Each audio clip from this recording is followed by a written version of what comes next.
All right, so I was at a local market and I saw an interesting product that I wanted to try for the first time. So, quality and goodness, old school brand, classic pound cake mix. This was a mix that was not cheap. It was about $8. And what I found interesting is it didn't really matter what type of products um, the mix came in. They have an assortment of mixes. There's biscuit mix, there's pie crust mix, there's cornbread mix, there's red velvet cake.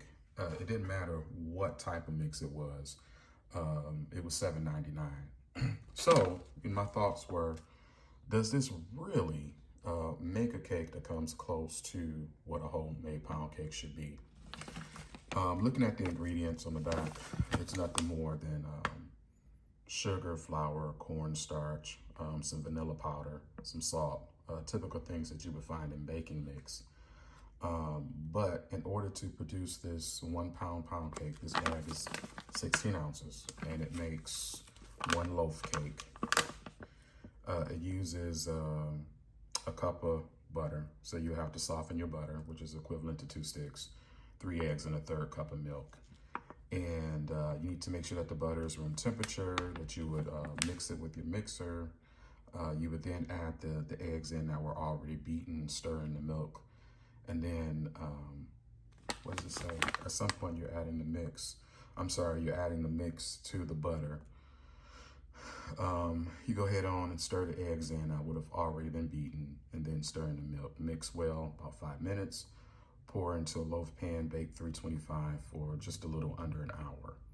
So I purchased 2 of these because I didn't want to make a small cake. I actually wanted to see what the result would be if I combined 2 and placed it in a larger pan, either a 10-inch tube pan or a 12-cup bundt pan. And then after I got the product home, I decided that I would make 2 smaller cakes. One, following the instructions exactly the way they are on the bag. Just adding some flavorings because I don't like just vanilla by itself. So adding a little lemon, maybe coconut, maybe a little bit almond. And then to take the second bag and to make some modifications to it. So instead of using all butter, use half butter and then half cream cheese. And instead of using milk, to use sour cream. The way you would make a cream cheese pound cake from scratch. So this is the beginning of the process. I'm going to show you the end result.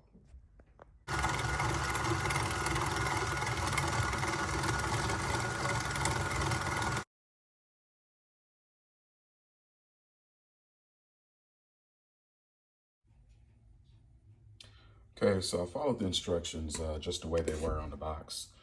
And what I'm getting is not a real smooth batter. It's sort of a grainy batter. So part of this mixture, mixing of this, I did by hand, just because when you use a mixer in cakes after you've added flour, the dry ingredients, you can overmix, develop the gluten, and it can become very dry, and we don't want that. So I'm gonna stir it a little bit more by hand. I did taste this batter, and I got to tell you that I'm not impressed with the way this batter tastes at all. So I'm going to add a few of those extracts to it to kind of spruce it up. And then again, we'll see what the final product is. All right, so these are the 2 cakes before they go in the oven. As I mentioned before, I added some lemon, coconut, and almond extract to these. And once I did that, the batter tastes much better than what it did when it was just that vanilla powder that was in the pre-mix. So this is like a 5-inch, maybe 6-inch tube pan. It's half the size of your normal pan. This is half the size of a normal pan. And this is the standard recipe just as it was on the mix. This is a 6-cup bundt pan. This is the cream cheese version. This is where half of the butter was substituted for cream cheese and the sour cream was replaced for milk. The differences that I noticed before they go in is that the cream cheese version is much smoother.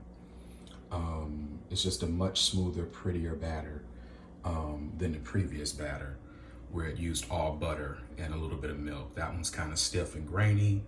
This is just a little bit more fluid, a little bit more smoother, and it almost looks like I have a little bit more volume with this one than I do this one, even though that the measurements were the same. So we're gonna put these in the oven, 325, bake them for an hour, and we'll see what happens.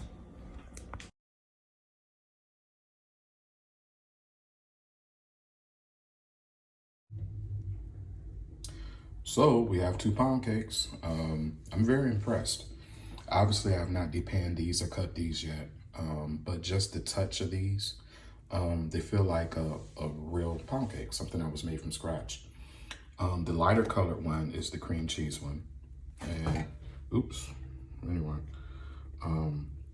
this is the standard one. And this looks just like my homemade cream cheese pound cake.